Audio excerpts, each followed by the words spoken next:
Welcome to this presentation on a risk framework for generative AI.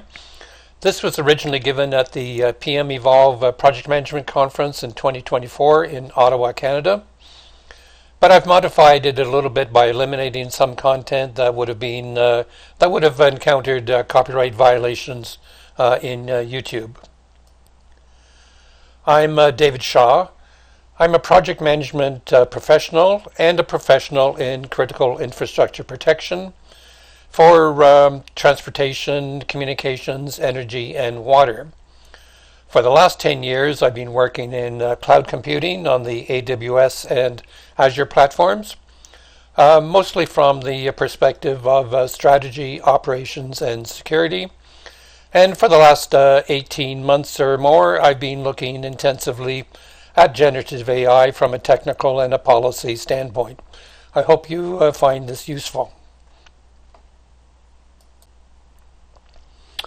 I went on a bit of a journey developing this presentation. I started out by asking Gen AI what a risk framework for itself would be, and I got this response from ChatGPT. Actually, it gave me a complete outline for a document or a report. I'm sure that if you look at this, you'll agree that it's a reasonable statement. And initially, I found it to be kind of workable, but I ran into three issues with it. First, I could use this if a client asked me to produce a report on generative AI as a consultant. I could write a 60-page report using this summary statement, and the client would look at it and think, oh, that's pretty impressive, check the box, put it on the shelf, and forget about it. For this presentation today, I could use this, and I found that I would probably deliver something quite high level, something that was sort of what I call a wavy hand presentation, blah, blah, blah, blah, blah, and you struggle to stay focused as I keep on talking. And thirdly, as I began to work with this, I actually spent quite some time trying to make this work. I found that it was pushing my brain in a particular direction, putting it into a box, a framework, so to speak, and it wasn't really working with the way I think. So I changed direction. So today, our presentation will follow these points. What is artificial intelligence? We'll look at some use cases, a little bit of risk assessment and mitigations, and some AI governance that you could use in your project management. So what is AI? AI has many forms, and there are several academic classifications that I looked at, but I didn't think they would be especially useful for us today. So what I've done is I've just listed some examples of AI here to give you an appreciation of the scope and the landscape. I'm going to particularly focus on machine learning and generative AI.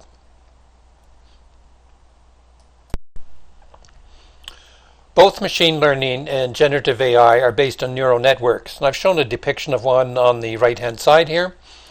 And these neural networks consist of millions of nodes, often, of processors, which are interconnected in every which way and assembled in various layers, sometimes 7 layers or more. And these constitute what are called deep learning models. Machine learning makes a prediction or a classification. It's actually quite a useful thing. The classification or prediction is based on some input data, and an algorithm produces an estimate about a pattern in the data. So machine learning can classify images as dogs or cats, recognize faces, and categorize invoices, just to give a few examples. Here is a depiction of machine learning. So we've got a neural network, and we show it thousands and thousands and thousands of images of a cat. And what happens is, as the network becomes trained, certain nodes become sensitized or become heightened to a signal, and these sensitized nodes are the computer's representation, or the neural network's representation of the pattern of a cat. And so it outputs cat. Generative AI, in comparison, is not a knowledge base, as many people think it is. It's a probabilistic model of a knowledge base based on synthetic patterns. And I'm going to give you an update later on because ChatGPT has just released a new reasoning model called chain of thought reasoning. And we'll speak briefly to that later on. So generative AI uses large learning models, large language models, that can generate high quality text, images, and other content based on the data they were trained on. They use zillions of nodes and billions of weights. It can be a huge energy suck. So I'm going to show you a simple representation of generative AI, because I didn't want to get into a technical discussion of forward propagation, backward propagation, things like that. So what we have here is a large language model that is being assembled by web crawlers. So OpenAI, ChatGPT, Gemini, and others, they send out these web crawlers and they collect information off the web and they assemble it into a large language model. And as we'll discuss, this is one of the issues with Gen AI, in that we don't know very much about these language models. We don't know where the content comes from or what the content is exactly.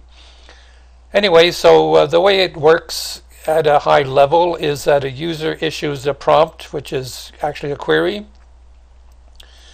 And the large language model finds a template to satisfy your prompt.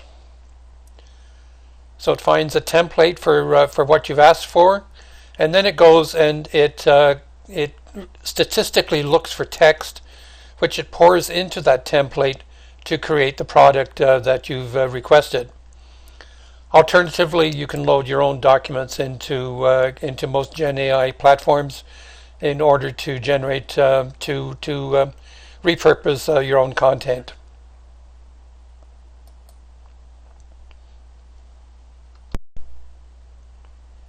Here I've listed some Gen AI apps or applications. There are probably many others that I haven't found.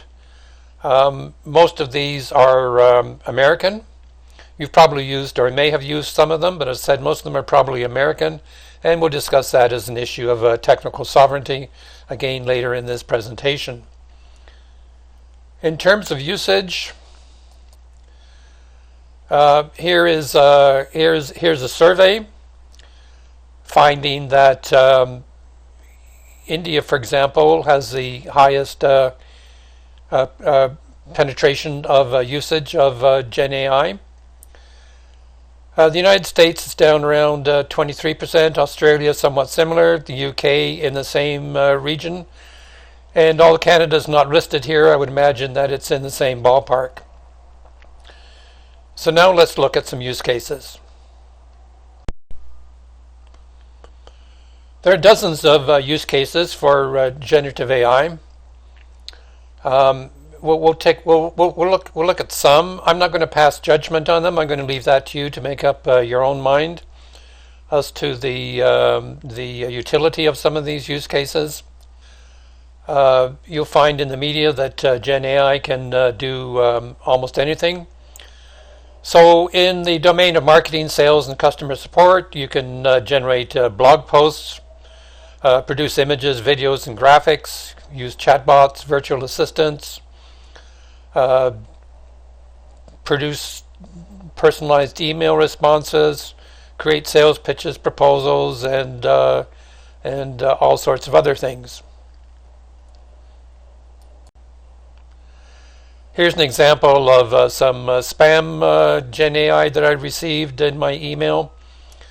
The thing that I would particularly like to point out to you is that they did flag that this was a virtual assistant emailing me, and as we will see later on, this is important from from a regulatory perspective to identify when you're using generative AI.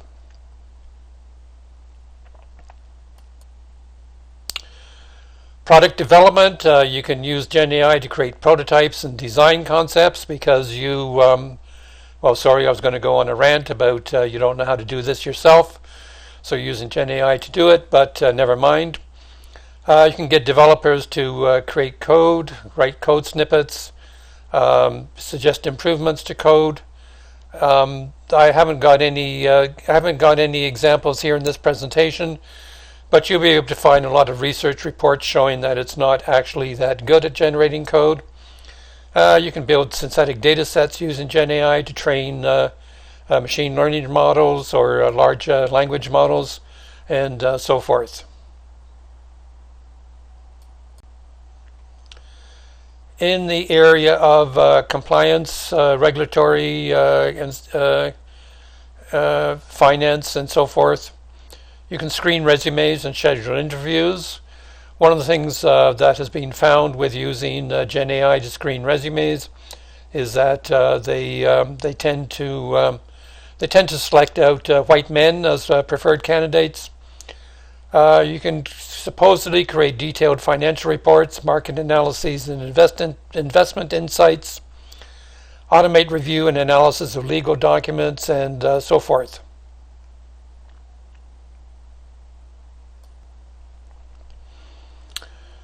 Here's some real-world examples. The BBC tried to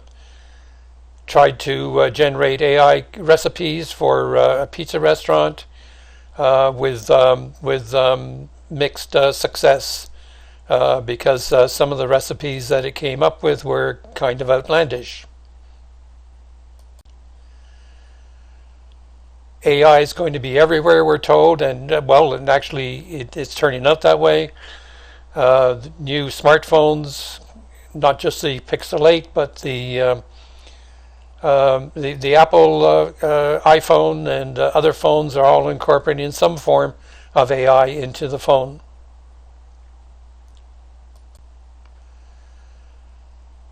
Here is someone who has used AI, ChatGPT, or one of the a chatbot anyway, for a week as a boyfriend to see how it worked out as a boyfriend.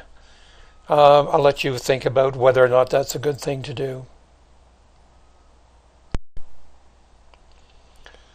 And here we have an article in Business Insider claiming that AI is saving sales professionals more than 2 hours of work each day. The issue I have with most of these stories is that they're mostly assertions and speculation. Very few of them give you an actual business case with numbers to show that this is actually happening. So that's one of the things that I would caution you about. Bill Gates claims that he uses AI every day. He uses it to summarize meetings that he's been attending or not attending. So AI generates a summary or report of the meeting.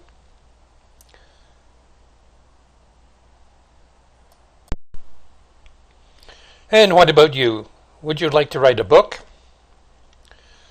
Well, you can create, design, and publish a stunning book before you finish watching this presentation without writing a single word yourself.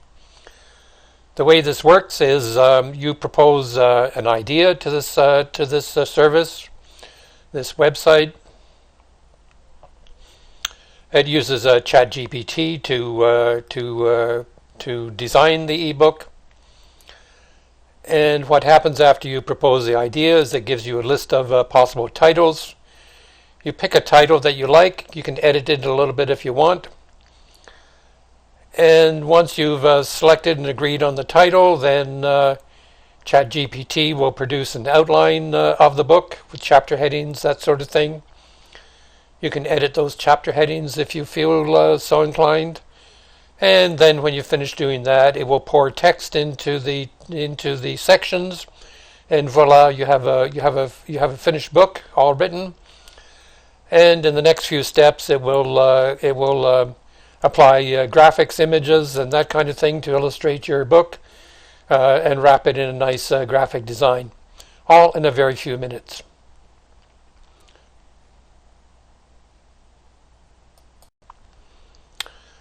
In terms of project management, which is the focus of this conference that we're at today, the Project Management Institute has reported that Gen AI has been used in data analysis, summarizing and reviewing documents and planning, communication, reporting, budgeting and costs, decision support, talent resource management, and that kind of thing. So now let's move on and do a little bit of a risk assessment about Gen AI. From a security perspective, the biggest risk with Gen AI is that it hallucinates more than 30% of the time. You can't trust the content is true. I think this is a fundamental problem with the way Gen AI works. In a minute, I will show you examples of false news stories created by ChatGPT. Research also shows that Gen AI has a left libertarian bias. This is not hard to understand given that Gen AI originates in Silicon Valley.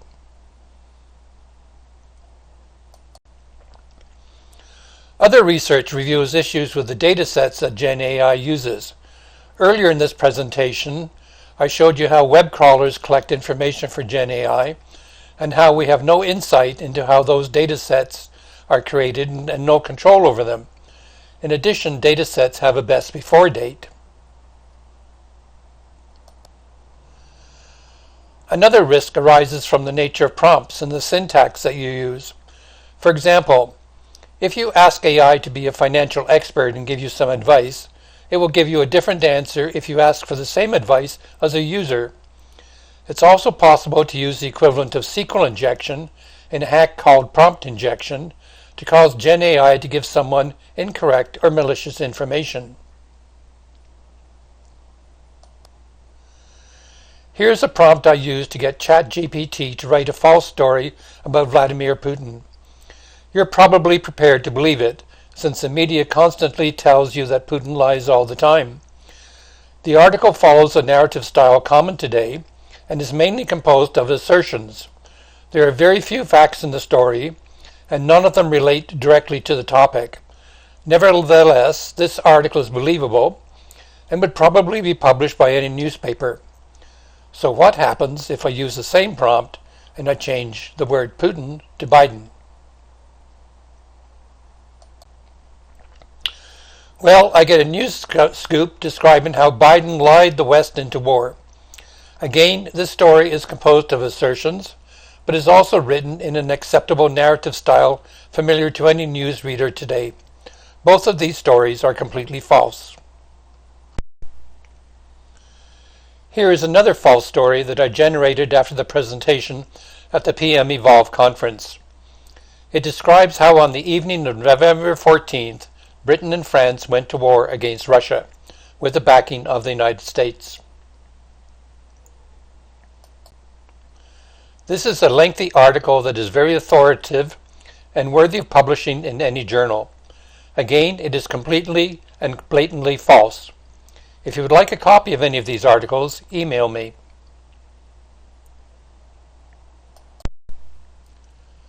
I've also categorized some risks using the standard CIA used in security assessments. CIA stands for confidentiality, integrity, and availability of your data. Confidentiality means only authorized people can access and read data. Foreign control of your data is a huge potential risk. Only the United States and China have an installed base of servers large enough to support large AI ventures. And under no circumstances should PII data be loaded into Gen AI.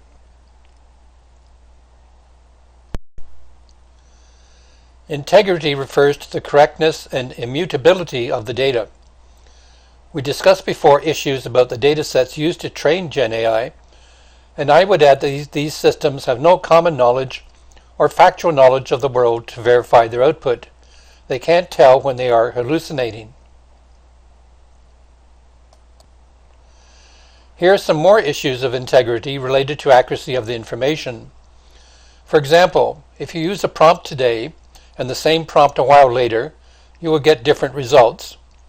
The output is not reproducible, so you can have no traceability for authentication, audit, or legal purposes. Some of the content can be word salads, meaning it reads well and seems very reasonable, but has no actual meaning if you think about it. Also, the output tends to be the lowest common denominator, representing convergent or dominant thinking. Here is a late update that occurred while I was preparing this talk. I mentioned in the explanation of how GenAI works that ChatGPT has a new model called Chain of Thought Reasoning. On math questions, it has improved accuracy from 13 to 83%. But why would you have such faith in a tool that has a high error rate?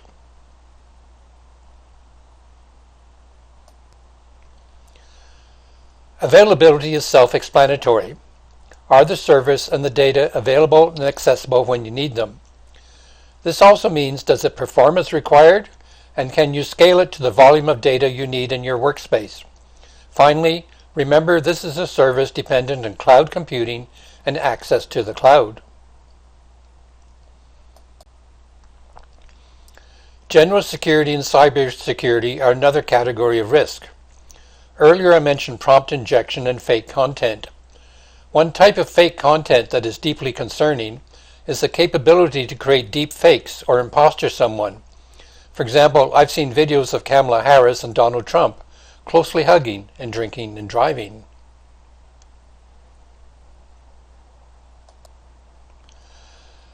I mentioned that only the United States and China can afford large-scale AI. Developing a large language model can cost several billions of dollars, and operations can easily cost $700,000 US per month, over $8 million per year. The energy consumption alone is a huge cost. Microsoft is renovating the 3 Mile Island nuclear power plant to power AI, and Google is buying half a dozen small modular nuclear reactors. This alone is why no other countries can compete. While Gen AI may seem attractive for business users at the moment, over time the subscription and transaction costs will rise to much higher levels.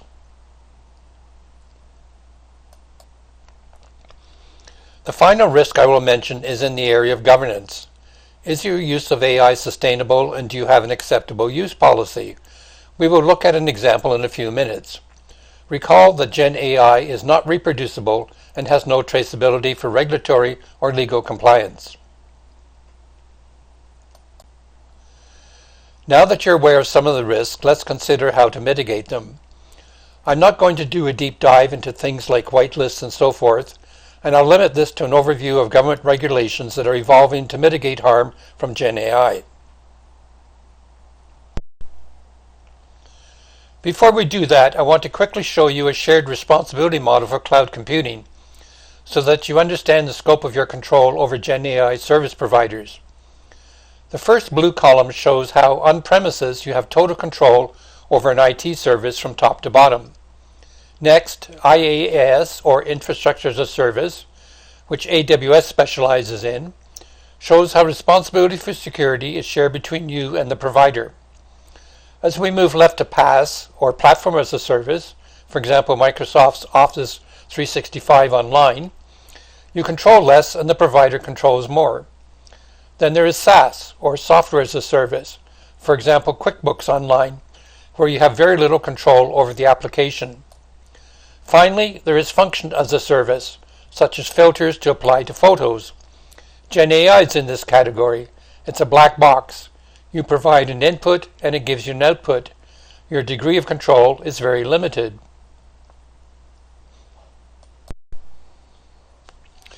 Your scope of control over a Gen AI service provider is constrained by the provider's service level agreement.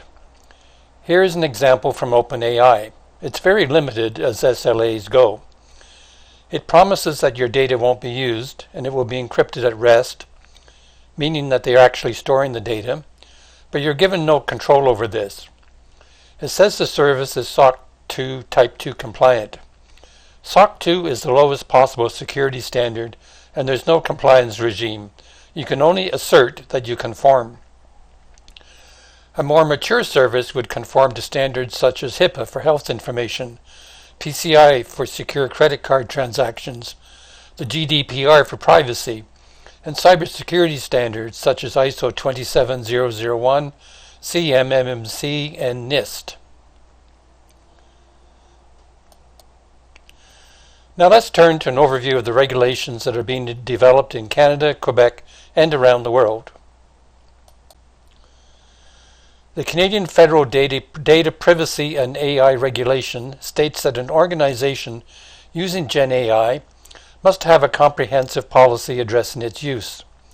Any recommender system currently leveraged to assist decisions in the financial services, the retail industry, or life sciences would require compliance. Besides, organizations need to be able to track and retrieve information about use easily, especially regarding impact assessments. Later, we will look at a template for logging use.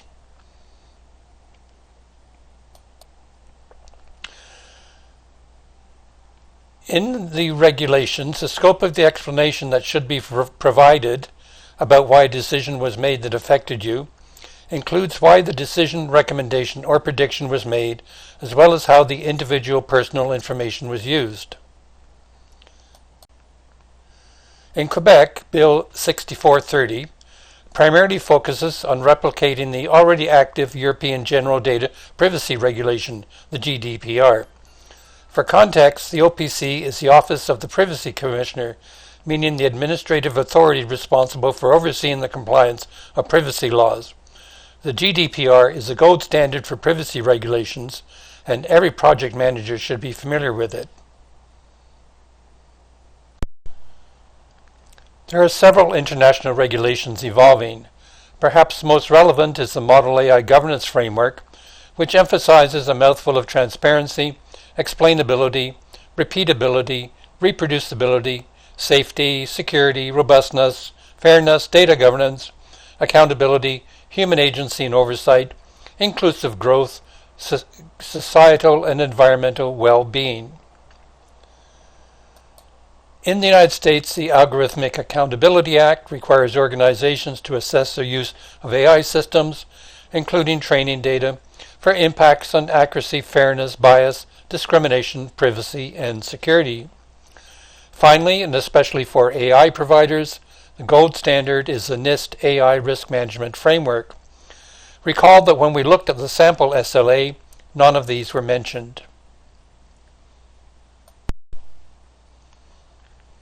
In Europe, the Council has taken the approach of classifying AI systems as unacceptable risk, high risk, and limited risk. Unacceptable risk identifies practices that are banned as a clear threat, such as social scoring, facial recognition in public spaces, extreme nudging, and so forth. High risk identifies practices that are a potential threat, and they will have to be demonstrated to be safe. Examples are essential private and public services, such as obtaining a loan, transportation infrastructure, educational training, human resources, border controls, and justice administration. Limited risk identifies systems with limited threats, like chatbots, which will be subjected to transparency obligations to ensure users make informed decisions. For example, the user can decide to continue or step back from using the application. Finally, let's turn to AI governance in an organization and in your projects. I'm going to focus on a sustainability plan and an acceptable use policy. A sustainability plan can be standalone or could be a section in your project charter. I've listed here some possible section headings, most of which we have discussed. The sustainability plan should address activity logging to ensure traceable results, high dataset quality to minimize risk and discriminatory outcomes, high levels of transparency, robustness, accuracy, and security, human oversight in system design and use to minimize risk, and overall risk management and documentation. In this slide and the next is more information on sustainability based on guidelines developed by the Cloud Security Alliance. For example, review the service's published security policies, privacy policies, and data handling practices to ensure they align with your organization's standards. Service level agreements outline the performance and uptime commitments of the service, while contracts detail the terms of service, including responsibilities and liabilities. You should understand the terms of service to avoid legal or operational surprises, and you should review and verify third-party validation of the provider's security practices mapped to your business compliance requirements. Now let's turn to an acceptable use policy. An acceptable use policy should describe what you can and cannot do using generative AI. These don'ts listed here are self-explanatory. Do not enter or upload any sensitive corporate data information into GenAI. Do not enter any personally identifiable information of any kind. Don't copy-paste any generative AI output and claim that you own it. And certainly don't use GenAI to create passwords. Here is a list of some things you must do. You must be familiar with the contract, the service level agreement, and data security and storage security policies. You should be familiar with regulatory requirements in your area. You should review and verify the validity of the output from generative AI with other primary sources. And you should log output from GenAI with the prompt used so that you can satisfy regulatory requirements. And finally, identify written and verbal content as GenAI to ensure transparency. Here are some more things you must do. Be cautious using output that may be incorrect. Obtain consent to enter customer, vendor, or other information into the system. Provide periodic training on inappropriate and appropriate prompts and how to identify inappropriate output. And securely delete all uploaded data. Several times I've mentioned the need to log activity when using GenAI, and some of the government regulations require it so that you can explain decisions. Here is an example of a form you could use to log the prompt you used and the output you obtained.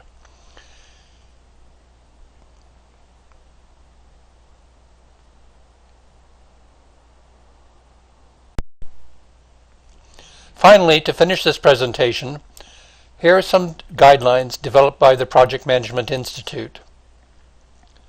Let's look at them in a little bit more detail. You can pause the video if you wish to read these, or go to the PMI website to find a copy.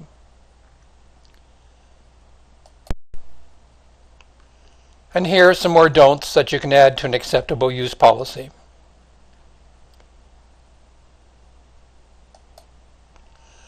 This brings us to the end of this presentation, which was originally delivered at the 2024 PM Evolve conference organized by the PMI Ottawa Valley Outaouais chapter. Please contact me if you would like to continue the conversation or obtain a copy of any of the materials.